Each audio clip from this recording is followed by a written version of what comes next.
Y'all know I love a good book with a purpose, and Glow Rose Books is all about creating stories and journals that help kids and teens name their feelings, find their voice, and feel seen. From Goodnight My Blessing to Gary and Negative Dino, and journals like Look, I'm Mad and You Don't Need the Likes. Every page is designed to spark conversation, reflection, and growth. These books are perfect for parents, educators, and anyone who wants to help young people express themselves in healthy ways.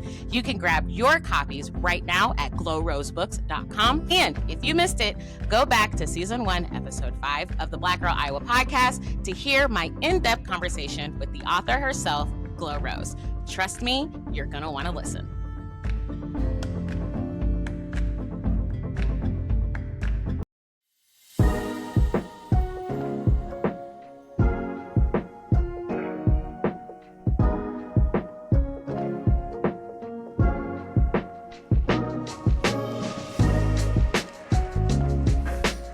Hello, and welcome back to the Black Girl Iowa podcast. I'm your host, Emili, and today I'm 40. Not like today, but I did have a birthday. So last Saturday, March 7, 2026, was my 40th birthday. I had a ball, y'all. Me and my friends, I did a Prince-themed bowling party.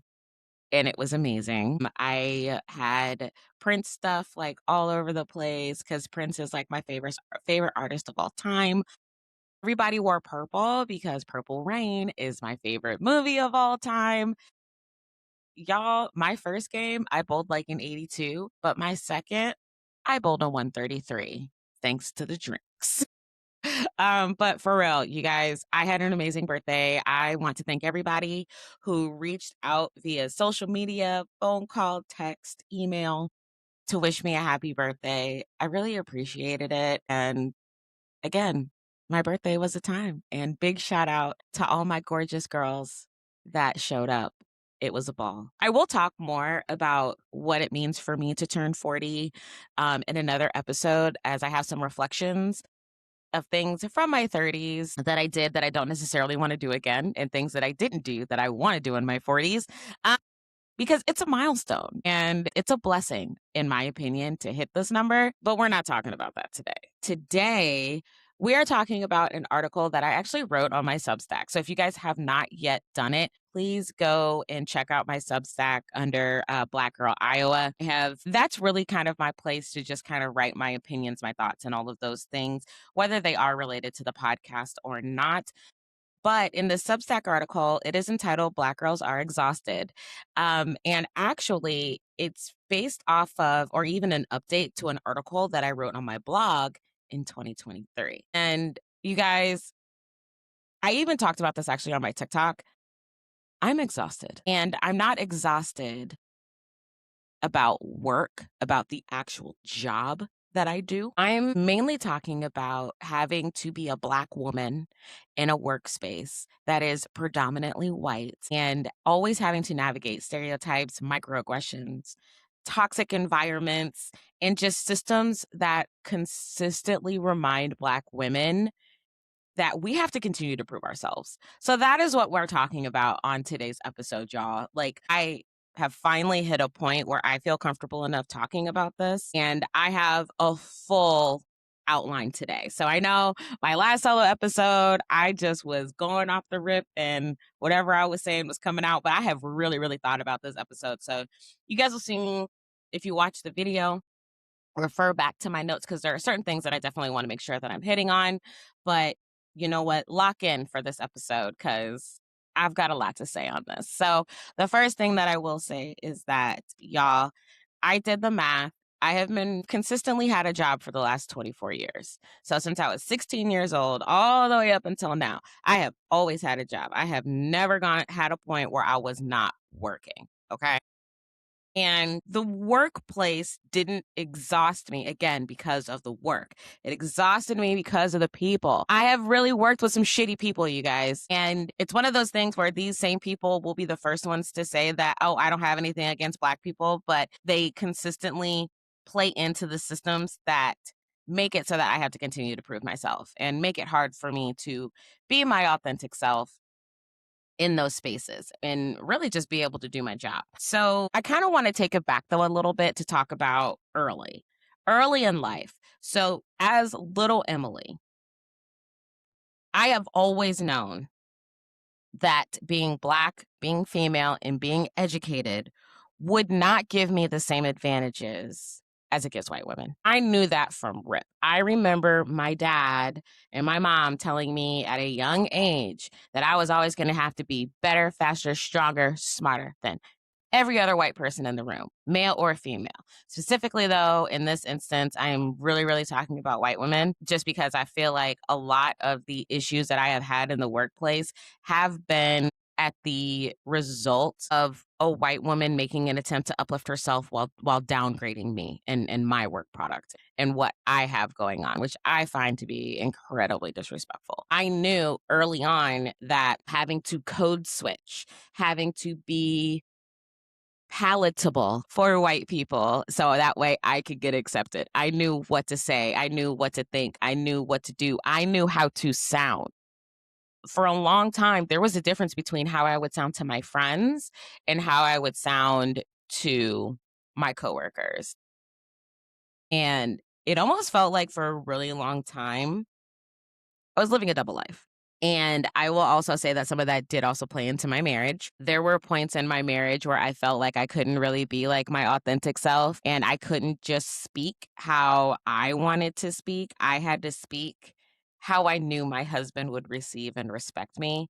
When in reality, he didn't receive and respect me anyway, which is why I'm divorced.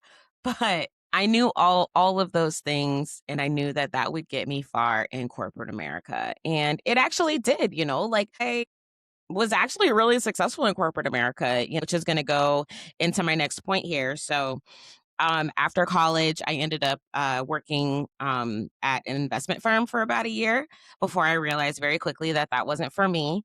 And so I actually jumped ship and I went over to insurance where I worked for 10 years.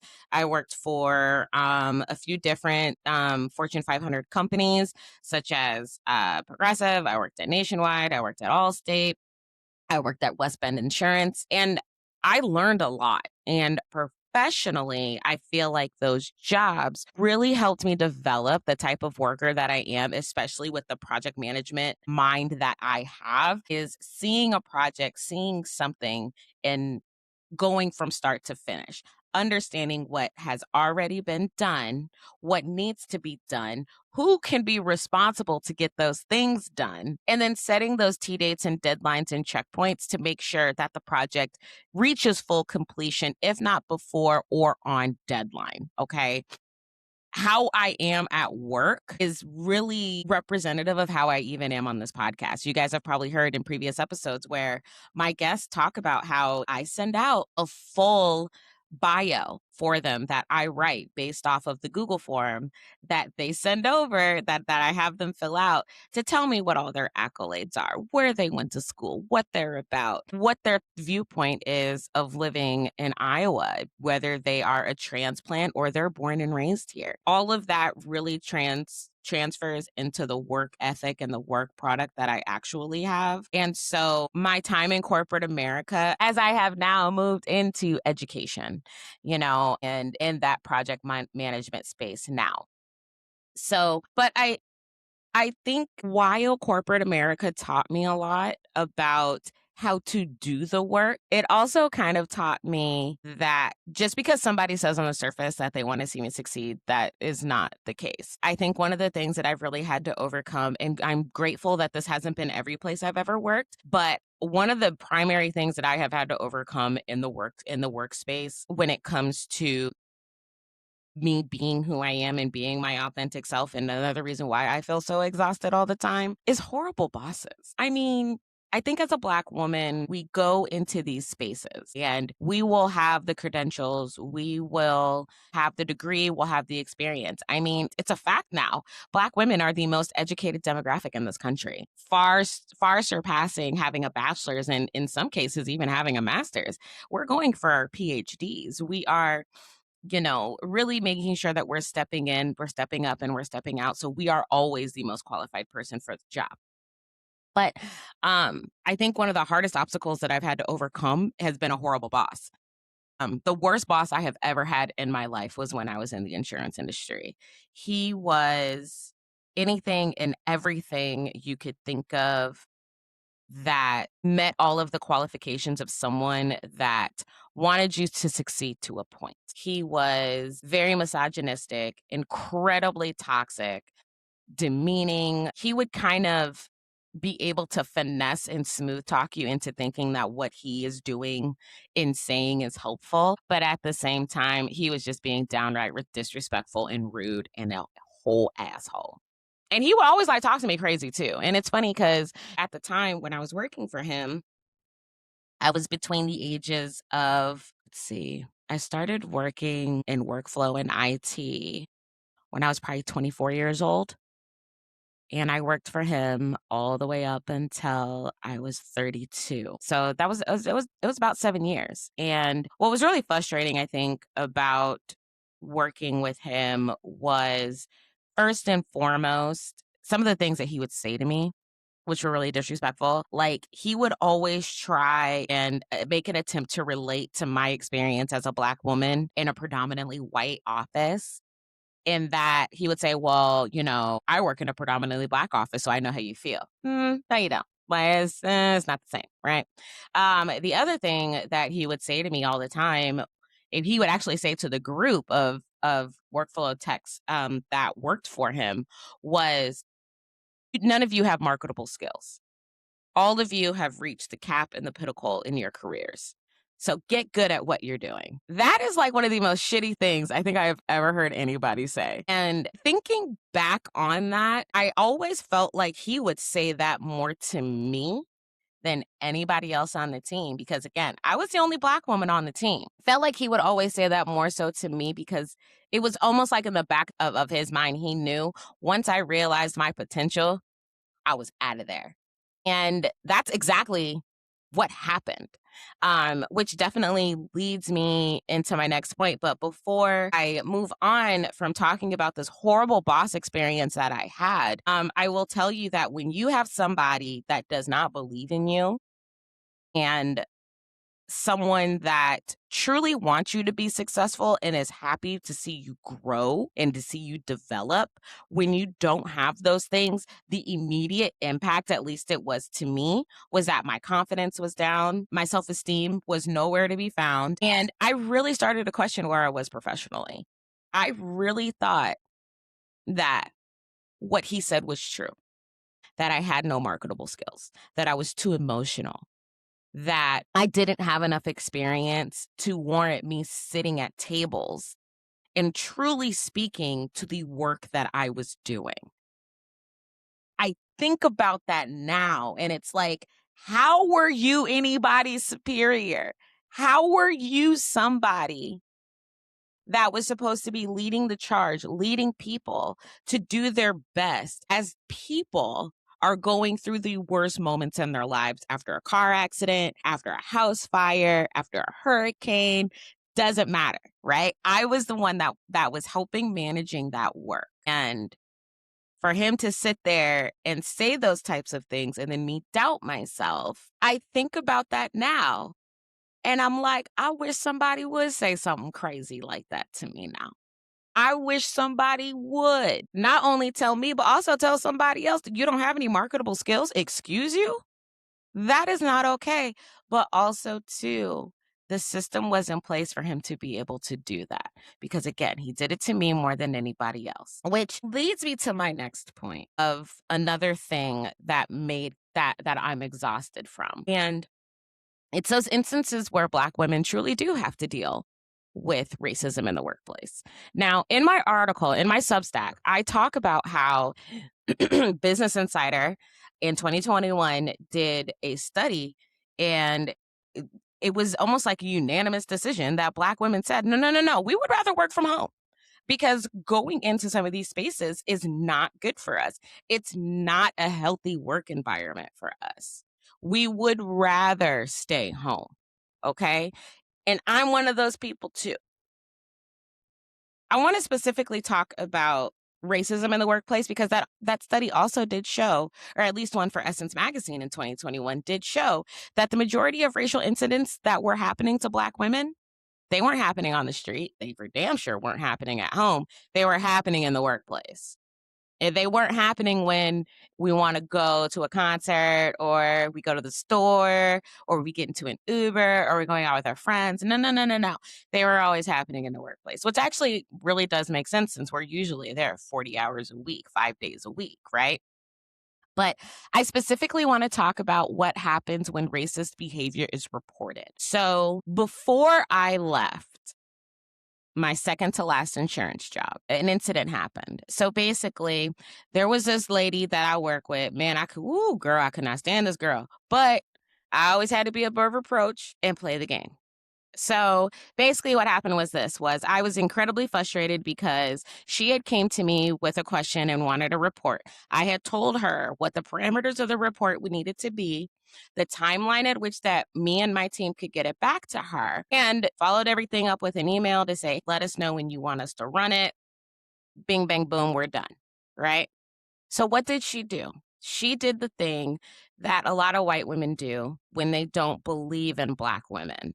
And she made it a point to go to one of my assistants and ask them for the exact same thing. And then was upset that she got the exact same answer that I gave her. So one of my assistants told me this, and I was just like, I'm so tired of this lady.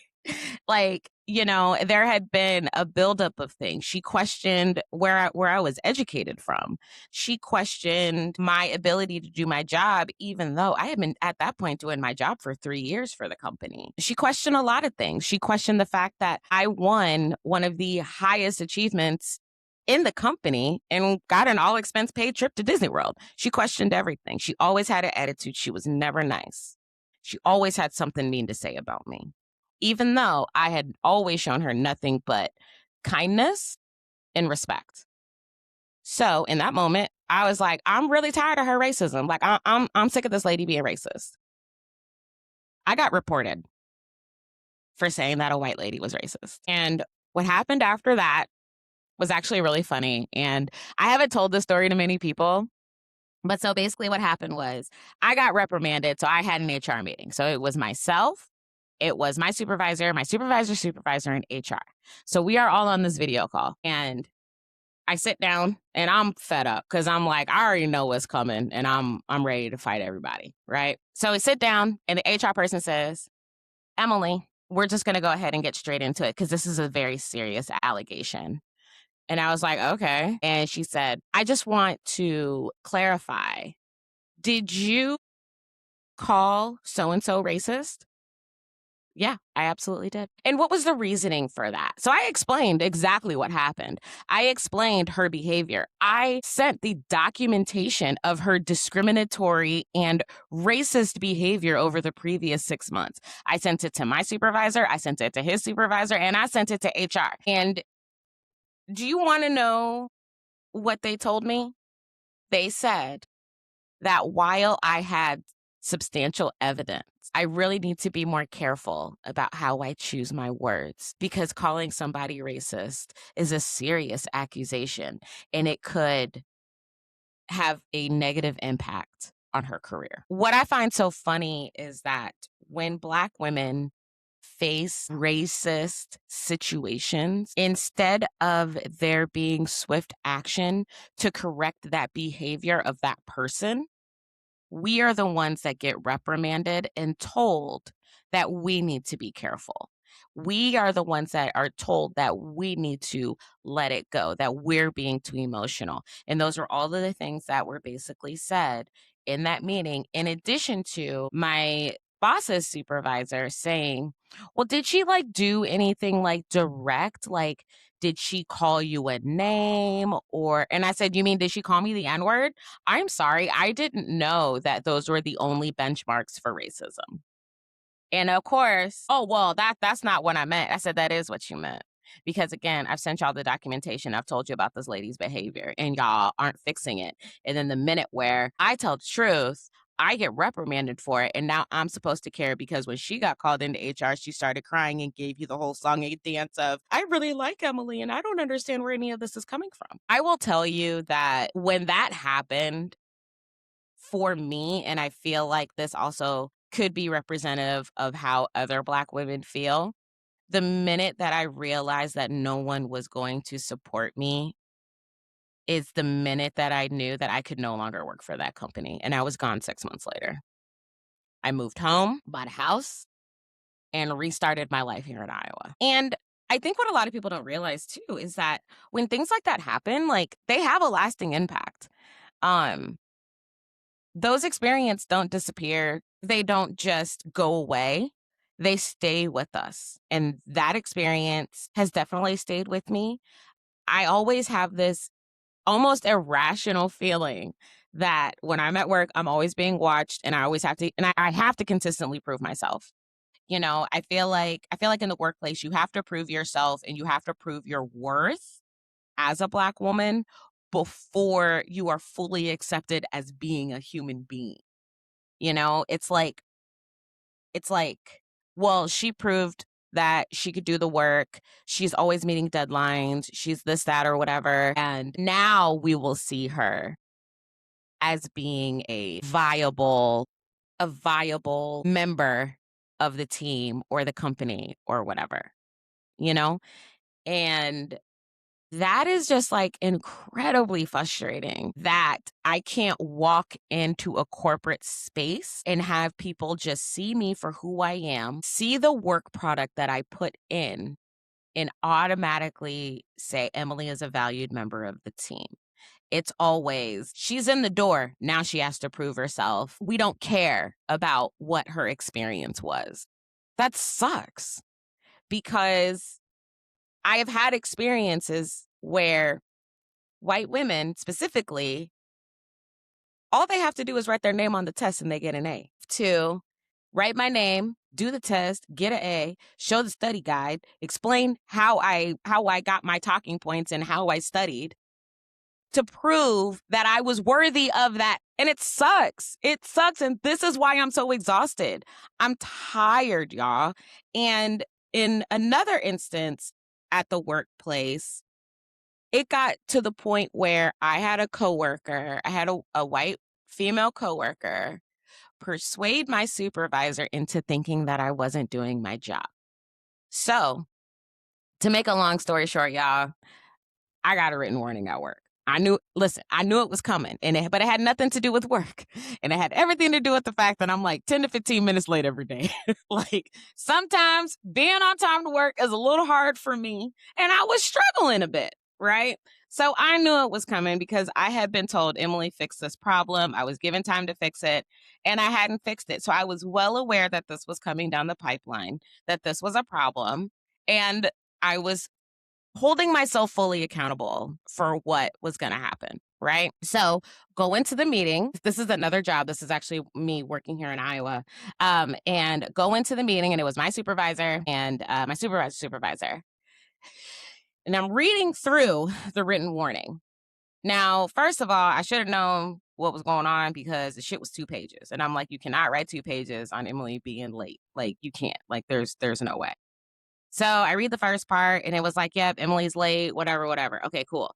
Then there was listed a whole bunch of other shit that I had no idea was even being written about me.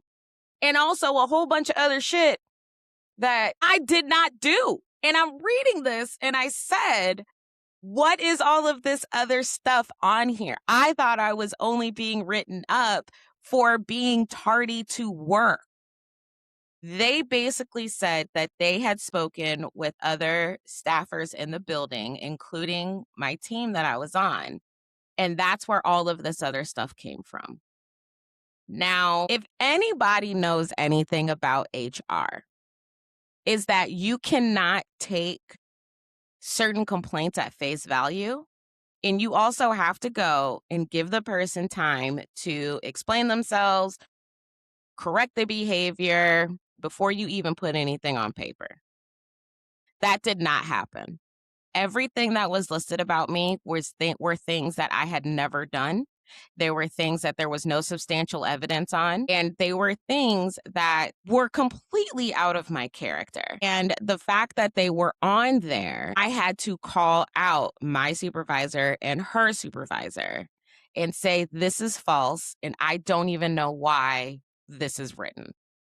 No one ever told me about this, and you guys want to give this to me now. That doesn't make any sense. I think that that took them by surprise because I think that they were thinking that I was either one, just going to fess up to the bullshit, or two, I was not going to care. No, no, no, no. The number one thing you're never going to do is lie on me and think that I'm just going to go with it. That's not happening. So basically, what happened was I was put on probation, even though there were no objective examples to support the misconduct. Um, but it was maybe 3, 4 weeks later that we found out the coworker that was making those accusations on me wasn't doing her job. And those complaints were made about her, not about me.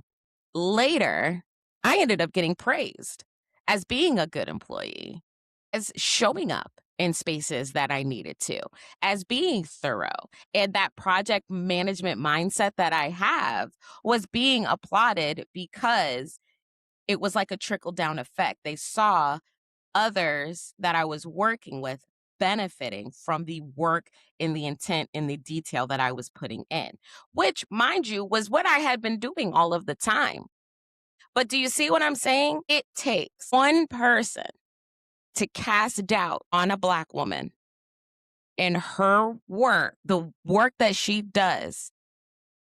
It doesn't matter. Even when the evidence says otherwise, it doesn't matter. That Black woman, everything that she has accomplished, everything that she is, everything that says on her resume, her educational accomplishments, her community accomplishments, none of it matters once one white person casts doubt. And that is incredibly disappointing, because I feel like the reason why that doubt is cast and we can't overcome it is because of the lot of the systematic racism that is enveloped in the workplace. And I also think too, to a certain extent, it's really frustrating because the person that is often casting the doubt is the one that isn't where they need to be. And I don't care what anyone says.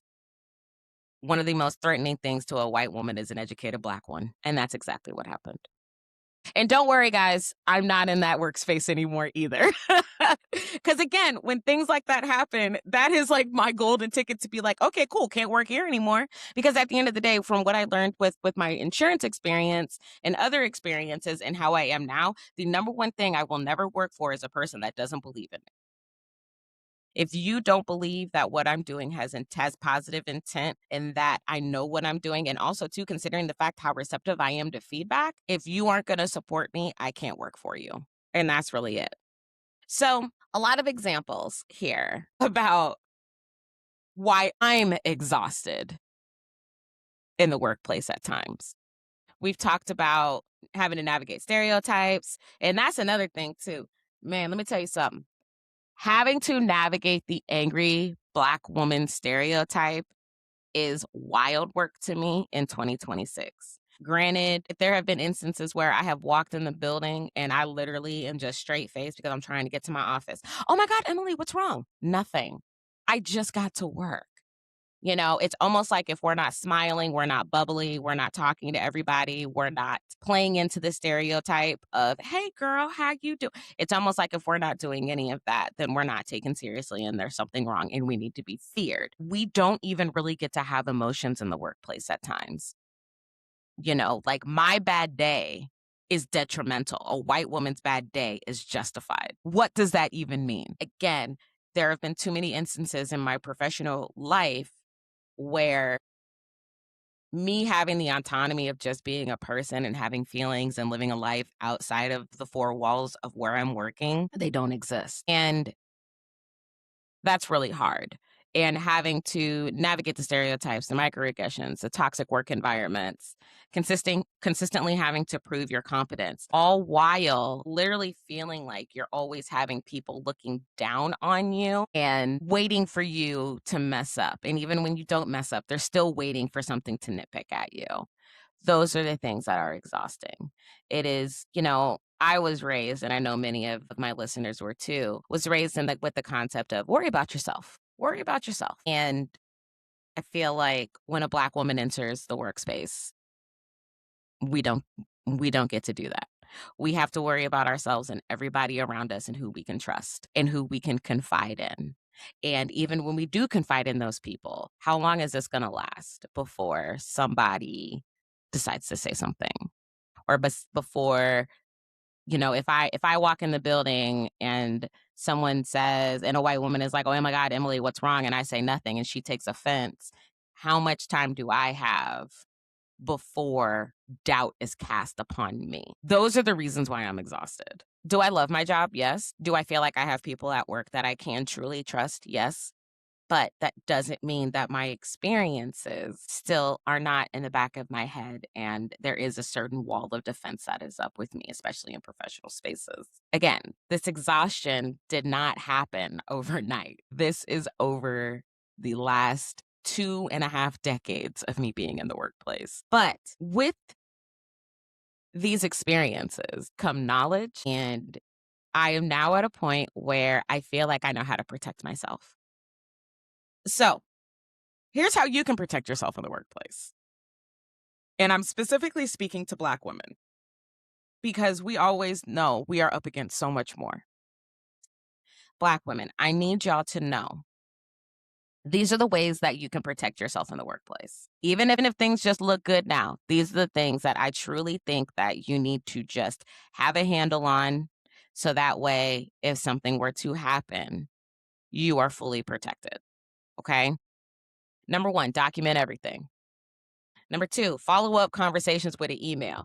This one right here, this one really, really got me. And I'm specifically speaking to verbal conversations where expectations were set. So, for example, if you're asked to do a report, if you're asked to send out another email, if you're asked to schedule something, literally jot it down, follow it up with an email. Um, Leave work at work. If you can leave your job at your job, absolutely do it. I do.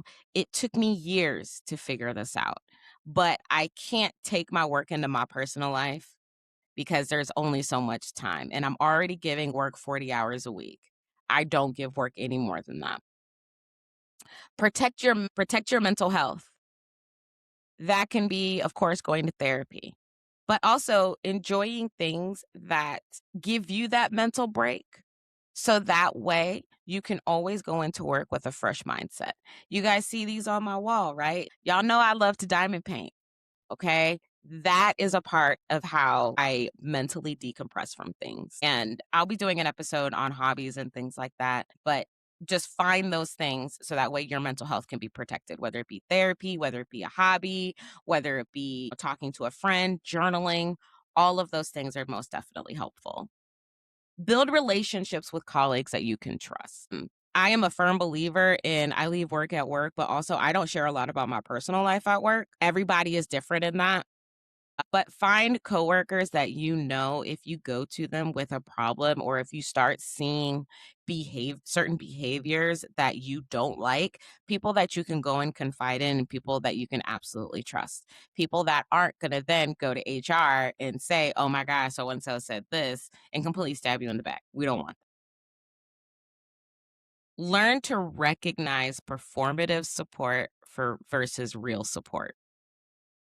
Again, performative support usually only comes every once in a while. But for someone that really sees you on your grind in the trenches doing what you need to do every single time, those are going to be your real ones. I recently had someone at work attempt to tell me, and this is in a previous work experience, that they were really proud of me and that I was going to just do really well in all of these things. And I knew that person did not have positive intent, and I absolutely told them about that.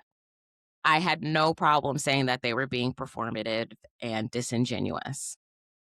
And I didn't like that at all. And I think that caught them by surprise. They didn't like that, but I did not care. And we need to normalize calling people out for being performative and really start giving flowers to people that are actually being real. The next thing, keep a record of all of your accomplishments. It does not matter. Write it down and also put it on your resume. Put all of your accomplishments on your resume that you do good work and that you have been recognized for the work that you do. And then really try to understand those workplace power dynamics, man. Like, the system is there, and unfortunately, the systems of systemic racism are not going to get fixed overnight, but we need to know what they are so we can navigate them and benefit from understanding how we're going to dismantle them. Maintain professionalism to protect your reputation. And when I say professionalism, I'm not talking about how you dress, how you talk, how you walk. I'm not talking about any of that. When I say professionalism, I very much only mean that just show the same type of respect that you want to receive. I feel like how you talk, how you walk, how you dress, all of those things, those are not benchmarks to showcase professionalism, because I also feel like in the workplace, specifically with black people, we are not the same. We do things differently. Right? But if I want to wear my Chuck Taylors with a cute dress and go to work, that doesn't mean I'm not professional. That just means I don't like wearing heels or uncomfortable shoes. You know what I mean? So honestly, I think it's a respect thing. Setting boundaries is always important. So letting people know, no, you are not going to talk to me this way. Or even if you always see a group of coworkers going to lunch and they invite you, but you don't rock with them, you don't have to go with them. So you could absolutely set that boundary and be like, no, if people want to start prying into your personal life and you don't want to give them that information about you, you have every right to say, no, I don't talk about my personal life at work. And it is what it is. Build a support system around you outside of work too. I think one of the great things that I have been able to really benefit from is my friend group. And granted, I don't talk to all of my friends about my work experiences, but there are a few that I know I could pick up the phone and we are having that honest conversation. Trust your instincts. If it doesn't feel right, it probably isn't. So definitely move forth and prosper how you feel you need to. And last but not least, know when it is time to leave. In both instances that I gave y'all, with the horrible boss and with the coworker that lied on me, I knew right then and there the benchmark for me to be successful at these two places were non-existent. So it was time for me to go. And I know that that can be scary, especially in this job market, because this economy is trash. But know when to leave and start setting up your exit strategy so you can leave on a good note and with your best foot forward and on to a bigger and better opportunity. Okay. So that is what I have to talk about today, y'all. I got through my outline, so I'm very, very proud of myself. Again, I truly feel that this is something that I've wanted to talk about a lot. And I'm really happy that I was not only brave enough to put it out on my blog, but also to put it out on my Substack. And I will have a follow-up on my Substack here pretty soon. I feel like with my Substack, though, I've created a space to not only tell my story, but to really just speak honestly about my experiences and probably even talk about some things that people are afraid of. So please make sure you guys are going out, checking out my Substack. And the last thing I do want to say about this is, if you've ever felt like you had to prove yourself before you've even sat down at the table, you're not imagining it. Black women, we have spent generations carrying the weight of being strong, being professional, and being exceptional in those spaces. And those spaces were never designed with us in mind. And I think that's why people get so frustrated when we go into these spaces and we are just the rock stars that we are. So Black girls, we are exhausted, but we're still here. We're still building, we're still leading, we're still telling our stories. And with that, I want to thank everybody for listening to this episode of the Black Girl Iowa podcast. Remember, you can listen to all 55 episodes of the podcast on Spotify, Apple Podcasts, Amazon Music, Pandora, iHeartRadio, and you can also check out all the visuals over on YouTube. Please make sure that you do also check out Black Girl Iowa on Etsy, as I do have merch, Black Girl Iowa shop. And don't forget, and I've said it this is the third time I'm saying it, please visit my Substack. This is where, again, I'm going more in depth with articles on various different topics. And again, the blog about this from 2023 is also on there right now. So please be sure to go check it out. And as for that, again, I'm your host, Emili, with the Black Girl Iowa podcast. I'll catch you guys on the next episode. But just remember, know your history, honor your voice, and always tell your story.